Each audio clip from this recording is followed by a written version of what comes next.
everyone. Welcome back to Relax with Animal Facts. I am Steph Wolf, and today I am going to be learning with you about our furry, scaly, or possibly even slimy friends. And in today's case, it is going to be a furry friend of ours because we are covering the oh so wonderful Cheetah. This episode is, of course, dedicated to all of you wonderful listeners out there, but specifically to one or more listeners, because this is dedicated to Matt and to his sons who wanted to learn about these quick, big cats. So thank you, Matt, for writing in, and thank you to all of you who continue to support the show in so many ways, even though there has been such a big break in between the last episode and the one that you are listening to right now. As many of you know from the previous episodes, things have been quite challenging in terms of time management. I was working 3 different jobs, and I now have one, and that is my actual career. I love doing this podcast, but as many of you have noticed, it is completely ad-free as of now. So just to be able to financially support my current situation, it has been a little bit challenging for me to find the time to do it. But what I hope is that I will be able to continue on a regular schedule from this time forward. The dust has settled a little bit, if you want to say that. So many of you guys that are part of the Animal Podcast family and have been for quite some time have reached out to me, and I still have to reply to every one of you. But know that I plan on getting back to a regular schedule with this podcast, not because only I like doing it. That is actually secondary or maybe even a tertiary thing. But the main reason that I want to continue doing the show is because of the emails that I get, because of the reviews like the one that you are going to hear in just one moment, that this podcast is a big help to all of you who have trouble sleeping, or you have your whole family listening to it to get a good night's sleep and to calm down at the end of a long and maybe stressful day. So many of you out there have been finding benefit with this show, and that is why, the primary reason why I want to continue doing it. Whether or not this show grows to be something of a larger podcast or not, I will be happy to continue doing it as long as you guys out there continue to find great benefit from it, and it may be of a great use to you. So thank you to all of you who continue to listen, who continue to send emails of encouragement. For those of you worried about me, about Steph Wolf, just know that I am doing absolutely fantastic, absolutely wonderful. The only drawback is that I haven't been able to communicate with you guys through this podcast as I would like. So do not worry. Everything is great. I'm very, very grateful for everything that is in my life at this point. I would just love to get back on a regular schedule with all of you. So again, thank you, Matt, for writing in. And just so you know, I still do not have access to my Instagram account. It has been 5 or 6 months since I initially opened that ticket, so I think it is best to call it quits and just rely fully upon the email. So you are going to have to do it the old-fashioned way.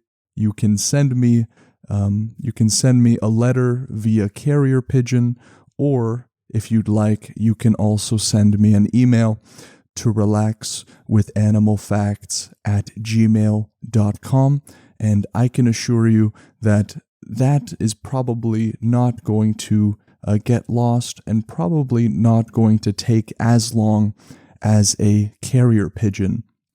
So I am just going to read a review from Jennybird89, and Jennybird89 left a review via Apple Podcasts, and writing all the way, not really all the way from Canada, but from the United States of America. And Jenny writes, I just discovered your podcast yesterday, and I've already listened to a handful of the episodes. I recently started a business, and my anxiety has been extremely difficult to manage. I listened to your narwhal episode yesterday on the way to a meeting, and I have never felt so relaxed and assured. You have no idea how much you've already helped me. The meeting was a success, and I believe it's partially because of you. Thank you for helping me stay calm and collected. You're very genuine, and there is just something so soothing about your voice and how you explain things. And of course, who doesn't love learning more about animals? The topics make it so fun and unique. Your episodes are perfect for anyone that needs to decompress during their work commute or in the evenings before going to bed. I hope you make more episodes, but I also understand and respect the fact that you have a full-time job and a busy house. I hope everything is going well with your new job. Take care. Now, Jenny wrote this just before February, so not too long ago. And Jenny, that is such a wonderful message that you, or rather a review that you left. And I am so grateful that the podcast was able to help you just a little bit when you needed it. I am also very happy that your meeting went well. So cheers to that meeting. And I pray that the next ones will be just as successful, if not more so. And maybe this episode will be an encouragement to you. So if you want to leave a review like Jenny Bird did, I absolutely encourage you to do so, because leaving a review grows the show much more than you might think. Even after this long hiatus, more and more listeners have been tuning in, sending me emails, basically knocking at my door at this point and saying, where are the episodes? So thank you for leaving that review, Jennybird89, and I hope that many more of you leave reviews as well if the show has helped you. So before we get into the main facts portion of the episode, I'm just going to tell you where I got my facts from. The first one is nationalgeographic.com, and the second one is CABQ, those are just the letters, .gov, CABQ.gov. Of course, I do not have an infinite store of knowledge to know all these facts off of the top of my head. In fact, it's mostly air between the ears. So I am greatly indebted to these websites and all the other ones that I use for the facts of this episode. So nationalgeographic.com and cabq.gov. If you want to learn more about these animals, I am sure that you can go to those resources and learn aplenty without my commentary. So now we are going to go to the portion of the show which I know many of you are waiting for after these long couple of months. I want all of you to notice where you're carrying some of that tension. Is it in the neck? Is it in the head, in the legs, in the arms? We really don't notice a lot of our day, especially if we're working, sitting down a lot at a desk or at school, for example. Maybe you notice that you shrug your shoulders a lot, and your shoulders are like little earmuffs on both of your ears. That's how high you're shrugging your shoulders. So no matter what it is, for me in this case, it is probably the shoulders as well. So I want you to do your best to relax those parts of your body, take notice of it, and relax those parts of your body as we go into the plains where the cheetah resides. So I'm going to start off with what, first of all, is a cheetah.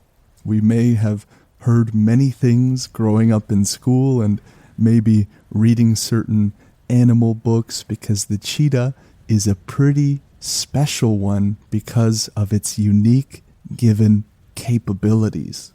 The cheetah is the world's fastest land animal. That is, of course, right after Steph Wolf. I'm just kidding. The cheetah would absolutely beat me in a foot race. They have an acceleration that would leave most automobiles, meaning cars, in the dust. A cheetah can go from 0 to 60 miles an hour in 3 seconds. So here we are as humans using the top-notch engineering processes to make these really fast cars that can start up very quickly, and yet the cheetah, without any of those special automotive engineering capabilities, can run 0 to 60 miles an hour in only 3 seconds. That ought to scream to us the absolute wonders of the animal kingdom, and how we try to replicate some of those things and often fall short of just a natural capability of an animal. And I just realized that I am Canadian and I have many Canadian listeners, so let me go from miles to kilometers as well. So they can go from 0 to 97 kilometers in 3 seconds, and they can reach those top speeds of about 113 kilometers per hour. So that is close to the speed that many drive on the highways here in Canada. So you can imagine driving on the highway and you have a cheetah keeping up nice and steady beside you. That is wild. But, of course, 70 miles an hour, or that close to 110 kilometers an hour, that is not something that is sustainable, as this is a natural creature. They can sustain that speed for about 30 seconds. These cats are nimble at high speeds and are able to make quick and very sudden turns when in pursuit of their prey. Now, the reason they can make those quick and sudden turns, we will learn in just a moment. See if maybe you can figure out why these cats can make such quick turns when they are in pursuit. There is some debate currently in the scientific community whether cheetahs are big cats. That is in quotation marks. Now, some scientists have argued that this term should only, or rather does only, refer to cats that are capable of roaring. That is the case with lions, tigers, jaguars, and leopards. The cheetahs can't roar. I don't know if any of you have thought of that before. I certainly have not. I have never heard of a cheetah roaring, but I have heard of them purring just like little house cats. Still, however, conservation groups tend to embrace the wider definition of big cats, and that would also include snow leopards and cougars. I have to side with this broader definition, at least as a layman, because the term big cats to me means exactly what the natural reading of that term is. The cheetah is indeed a big cat. It can just purr, probably a little louder and a little bit deeper than your little domestic house cat. Even though their speed makes them fearsome hunters, cheetahs are the most vulnerable of the world's big cats. The International Union for Conservation of Nature currently lists the cheetah as vulnerable to extinction. However, in recent years, scientists have argued that cheetahs should be considered endangered instead, pointing to sizable losses in cheetah populations. Currently in the world, there are fewer than 7,000 adult cheetahs remaining in the wild. Now, I'm sure that there are many organizations out there that strive to protect the cheetah population from things such as poaching and habitat loss. So if you wanted to look into more of that, I'm sure a quick Google search will open to you a world of possibility of giving and donation. Cheetahs are famous for their tawny coats covered in black spots, each arranged in a unique pattern to help the animals identify one another. Now, that word tawny coats, that is spelled Tawny, that is a term that is less often used today, and that just has to do with the color of the coat. Tawny often refers to that sort of shrubbery of yellow, brownish, or grayish coloration.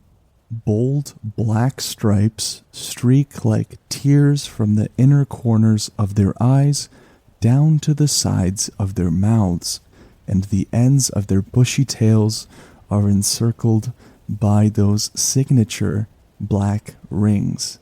As the only big cat with a semi-retractable claw, rather than the fully retractable claws that help lions tear flesh and climb trees, cheetahs are the sole member of the genus known as Acinonyx. I bet many of you have been missing my butchered pronunciations of these very high and lofty scientific names of animals.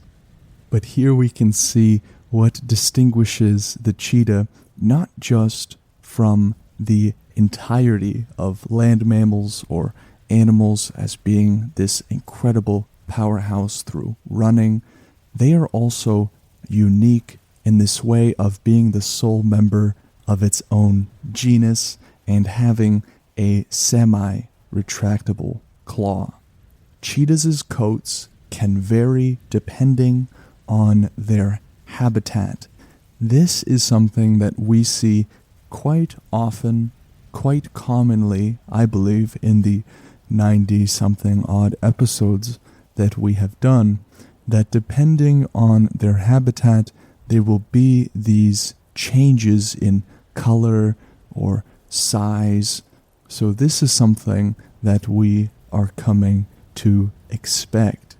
Although they typically prefer open grasslands, cheetahs live in a range of habitats across eastern and southern Africa.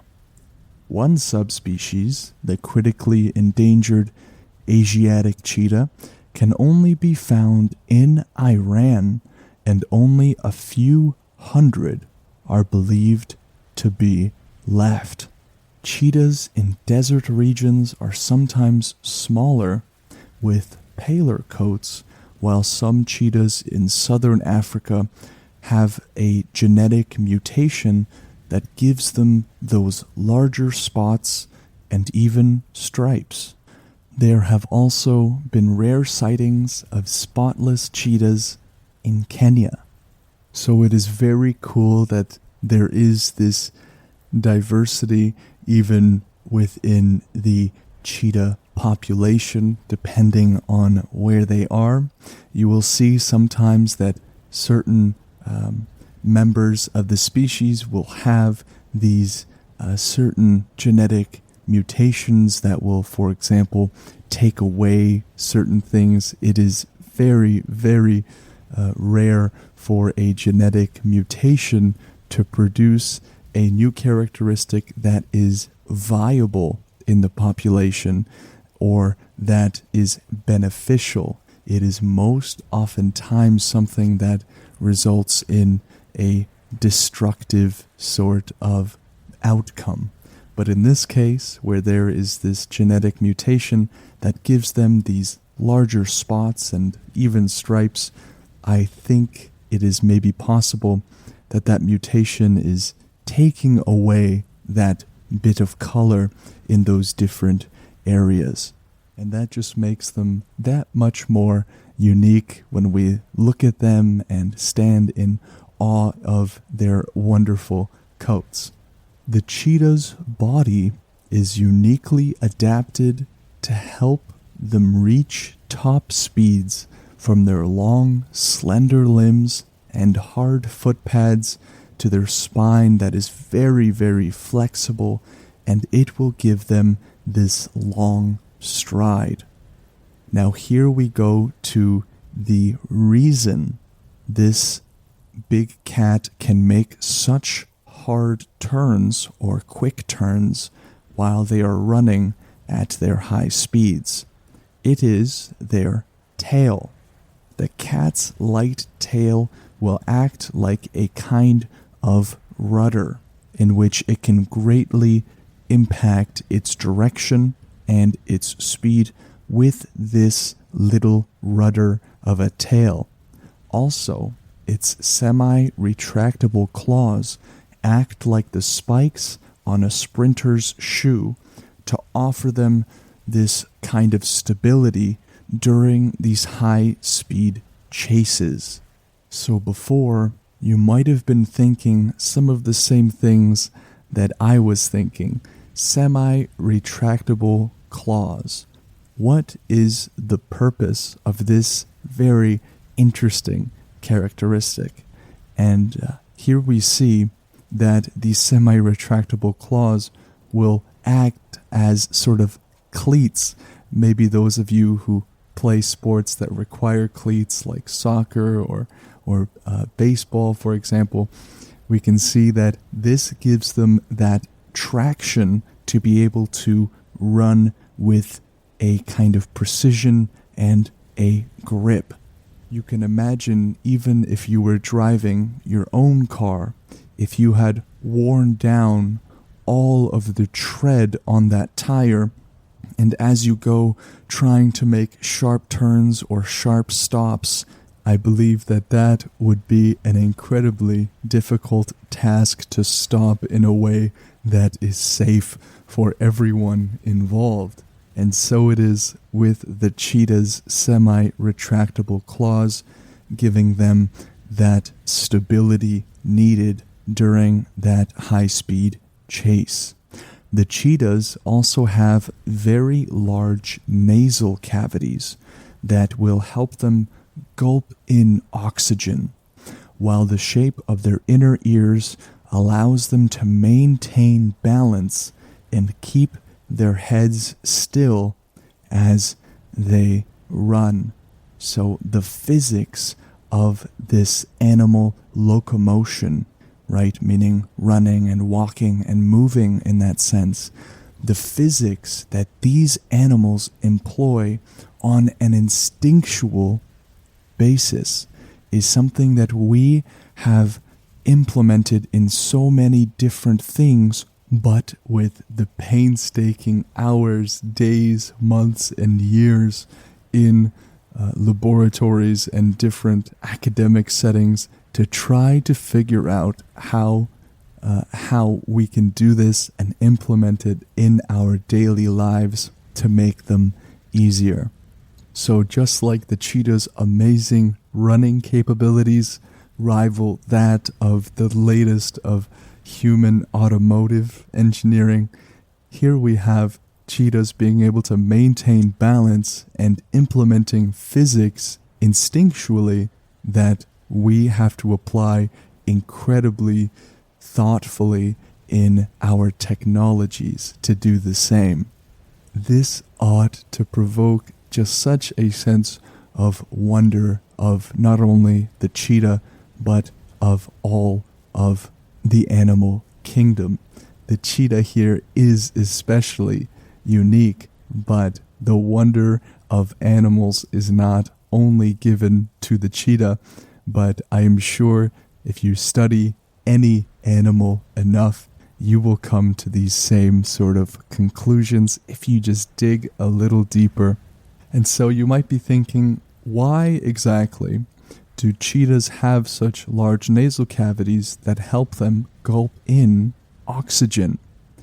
Well, when they are running at such a high speed, oxygen is needed to supply those muscles and also their brains with that important substance that we take in as well, or that important molecule, O2, or oxygen, for these animals to be able to run as long as they do and as fast as they do. Oxygen is going to be needed and needed greatly, even in our own exercises and things like that. We have things broken into aerobic exercise and anaerobic exercise. The difference between the two being the use of oxygen. And so cheetahs are going to need a good deal of oxygen to supply their muscles with that ability to work and drive as much as they do. And also, before unleashing their speed, the cheetahs will use their exceptionally keen eyesight to scan the grassland for signs of prey. Now, I think that they would be greatly hindered if they had an eyesight like mine, for example, and I don't know how well glasses would hold on a cheetah that is swerving around at 60 miles an hour, but regardless, they have very, very good eyesight, as many cats do. And their prey is going to be especially antelopes and warthogs, although cheetahs will also prey on some smaller animals such as hares and birds. The cheetah is a daylight hunter that benefits from stealthy movement, and that spotted coat is going to give them that wonderful mechanism of camouflage so that they can blend easily into the high, dry grasses. And so cheetahs will begin a hunt by stalking their prey.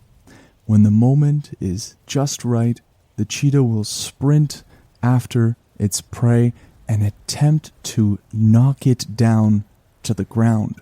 You can imagine that they probably don't even need that much mass or that much weight to knock down something when they are going that fast. Such chases will cost the hunter a tremendous amount of energy and are usually over in less than a minute.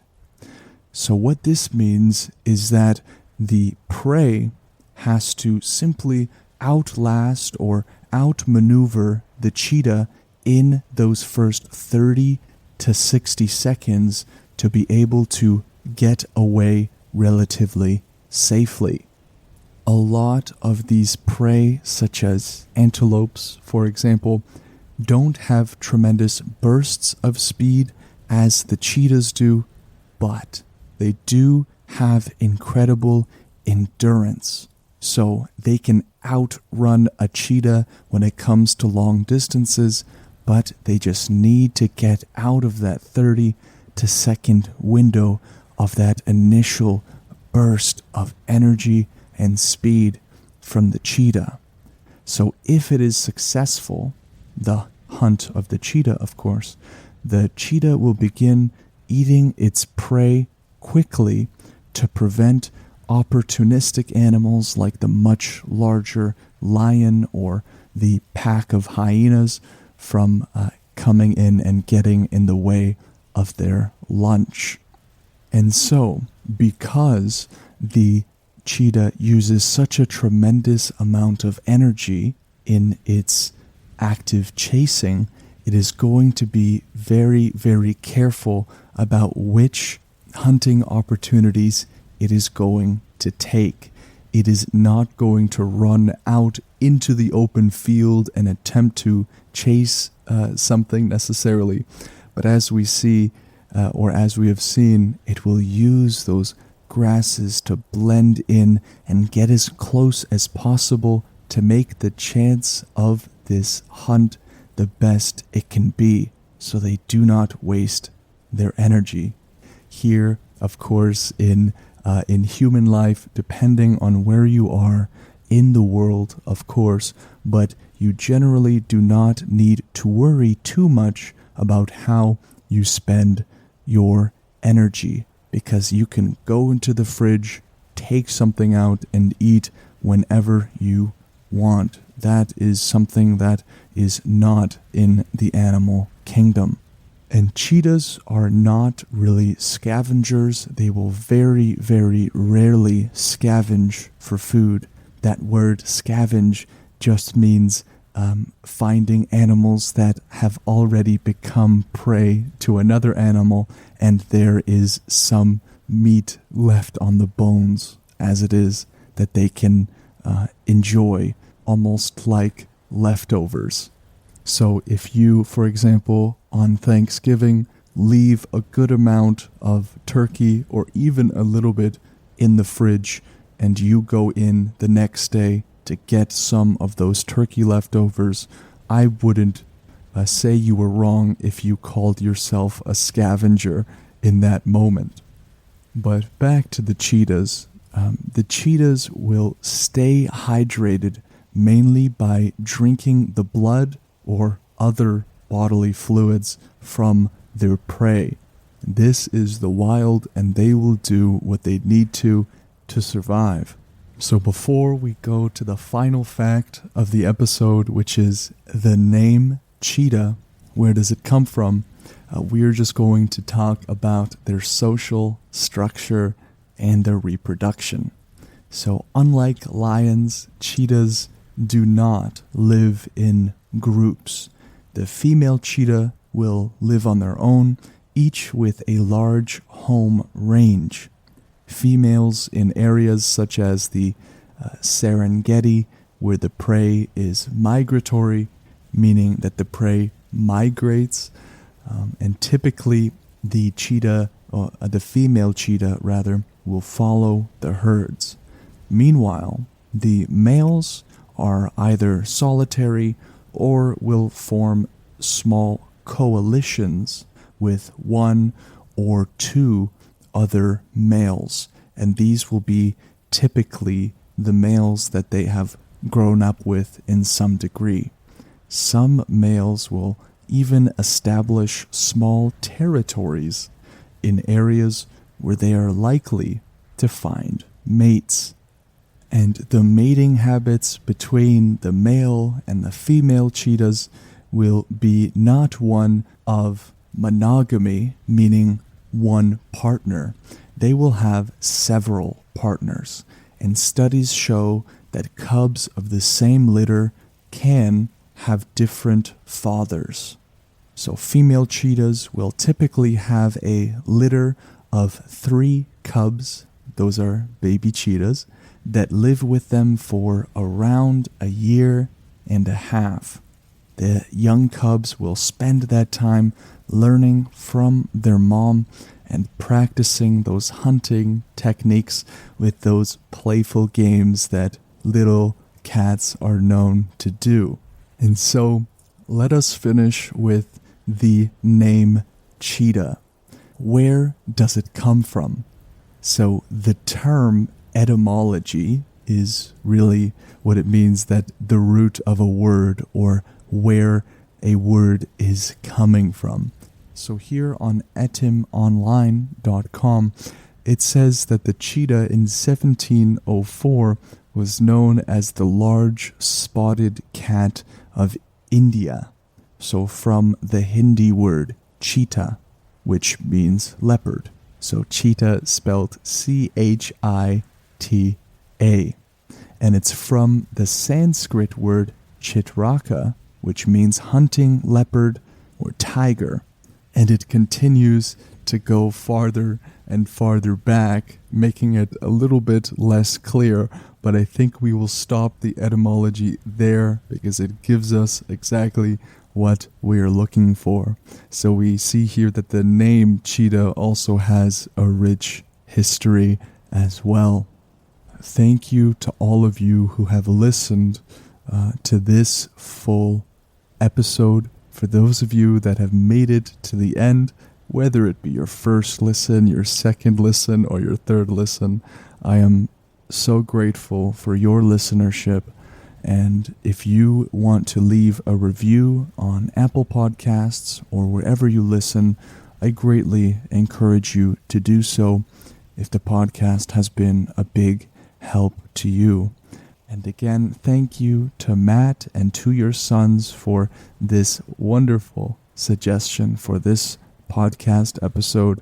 I have learned so much about these big cats.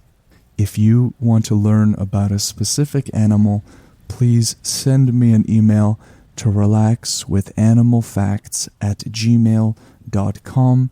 I will make sure to respond to you, and I am going to now go respond to all of you out there who have sent me a message during this little break.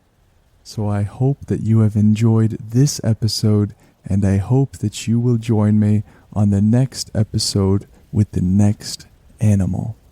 Take care.